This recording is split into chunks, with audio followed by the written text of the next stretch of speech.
All right, good. Thursday afternoon, everyone. Thanks for stopping by for a check of your forecast. We're going to give it a moment or two to let a few people jump in, and we'll get started here in about 30 to 60 seconds. We're going to talk about storm chances today. Again, we were kind of alluding that today could be a pretty active day. Definitely looks like that's going to unfold. We'll kind of talk about areas best favored, and then we'll take a look at your next weather maker as well and just kind of some of those differences in the forecast modeling compared to what we kind of think may eventually unfold moving into next week as well. But let's go ahead and get started. We're going to take a look outside at a couple of cameras first. This is Childress. You can see we've got a new tower starting to billow up out there just to the west of town. You can see a new downdraft starting to form with some of that rain out there. Got another shower downpour a little bit further to the north of this one. These are going to be some pretty stout storms when they collapse. You're going to see some erratic wind gusts, probably around that 60 to 70-mile-an-hour range. Those are those microbursts that we had, or at least that style of weather that we've had the last few days. When these storms collapse, they create that dense pocket of cool air. When it hits the ground, you get this really localized area that see the direct impacts of those stronger winds. So that's kind of what we expect to be the main hazard from a severe standpoint. We also think flooding is going to be a bigger issue today. We've got a lot of water in the atmosphere.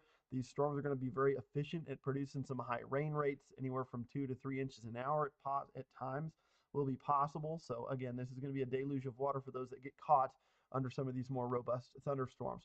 Let's take a look a bit further north, actually go to the other side of the panhandles back into New Mexico, believe it or not.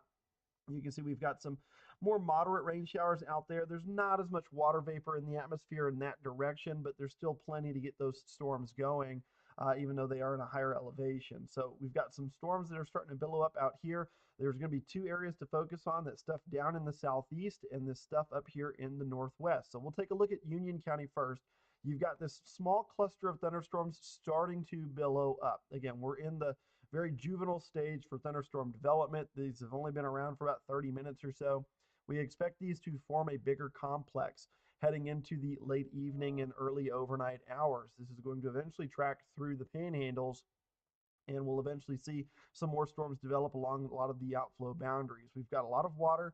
One thing that we do lack today, though, for the severe weather standpoint is wind shear. These storms may struggle to maintain that MCS look or that big complex look. They may fall apart, but you will see outflow boundaries being sent out from a lot of these storms as they collapse. Those outflow boundaries more than likely going to continue to allow more storms to pop off as we get further into this afternoon and evening. Then looking at the other side of the panhandle, there's roughly a stalled cold front from basically Wheeler down towards about Clarendon and extending towards Tulia and Dimmitt. This is going to be an area that we think storms are going to start to fire along right here, kind of in that corridor from Dimmitt to Shamrock and a bit further north.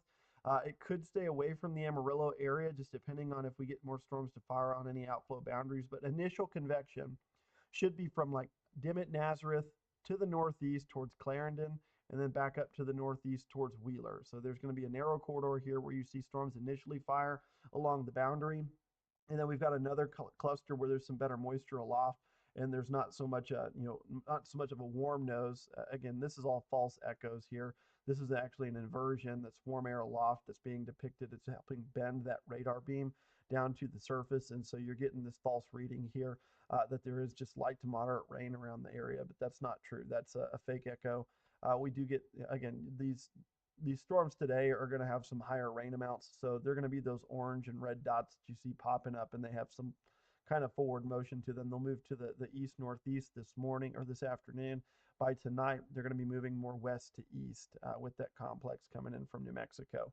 So all of this stuff out here in Childress County, these are thunderstorms. You can see a few more pulsing up out here just to our south and east, but the stuff moving from north to south, that's not real reflectivity showing up on the radar. That's just due to the inversion or the warm layer of air aloft.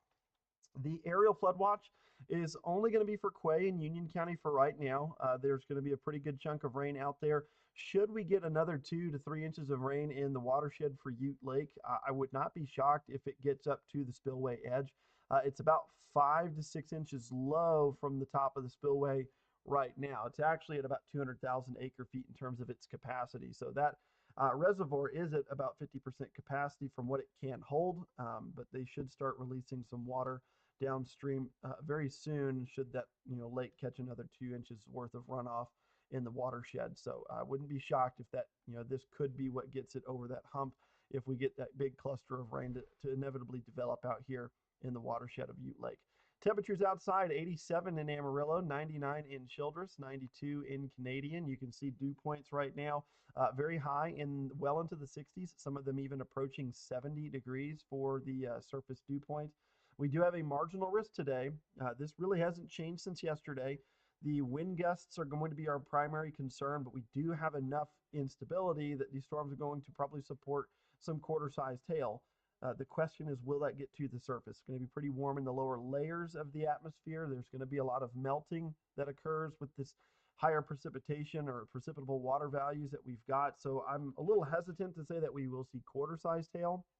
If we do, I think that's going to be more of a threat for areas like New Mexico, where you have some drier air. Believe it or not, that drier air can tend to enhance the effectiveness of how low those hailstones get into towards the ground before they melt. So if we're going to see quarter-sized hail, it's probably going to be those storms in the northwest. If we're going to see wind gusts gusting to 70 miles per hour, that's going to be more like the southeast panhandle, where we have some higher temperatures and you've got a larger disparity between the dew point and the actual surface temperature. So in theory, lower relative humidity, which allows for that cooling process, evaporation to set in.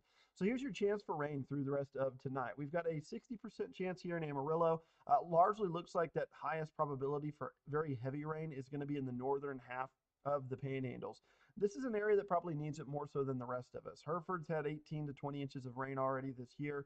They're not, hurting for water at this point in time compared to places like Stratford, Stinnett, Perryton. Some of those areas have only seen 7 to 8 inches of rain this year, which is a little bit behind from an average standpoint. They have had more rain recently, but again, they need some more to continue to catch up and stay up to about average for precipitation. So if they get 2 to 3 inches of rain tonight, that should put them about where they need to be for this time of the year from an annual rainfall average standpoint. Let's go ahead and walk you through the model. It's not picking up on this stuff in the southeast very well, but we do expect a lot of storms to fire out here in the southeast panhandle, especially along that frontal boundary. And then we'll get that bigger complex to get going tonight out of New Mexico with the disturbance aloft. And these, again, are going to be kind of scattered pulse type thunderstorms. They're not going to be a big, linear bow echo feature just because we don't have a whole lot of wind shear tonight. But we will see probably a good complex, or at least a large cluster of storms try and work their way through the area. The best chance for 1 to 3 inches of rain still looks like it's going to be that northern half of the panhandles. And then as we move into Friday, we could see another round of isolated thunderstorms up towards New Mexico and then maybe down south towards the Levelland and Lubbock area. But we should stay mostly quiet, I think, here around town in Amarillo. Saturday, same story, just a different day. We got the moisture in place. We don't have a whole lot of disturbance features aloft that will allow for the lift, but if we can get to our convective temperature, a rogue thunderstorm or two could be possible. So here's our next weather maker. We do have this ridge of high pressure that's going to move out of the southeastern portion of the U.S. and eventually into the northern plains. It does get pretty close to us early next week, but I would be shocked if it completely just kills our rain chances. Models have been very dry from Sunday through Wednesday. But given the recent moisture we've had, how much moisture we've had in the last few months, we're going to get that low level, moisture return flow from the Gulf. And so that's one of the big parameters for that chance for rainfall. We've got the moisture in place. So I wouldn't be shocked if we inevitably start seeing some rain chances pop up, from Sunday through Tuesday of next week, even though models aren't suggesting that that's going to be a possibility just based on how things have trended. So we're going to go ahead and drop a 10% pop in there from Saturday all the way through Thursday. The second half of next week looks like it's going to be maybe a better chance for rain, but with how far out it is, the confidence pretty low for right now on who's going to see that rain. So that's why that 10% chance just kind of hangs around. That's all we've got for you guys. If we have any severe weather this evening, we'll probably be back live to keep you guys weather aware. Enjoy.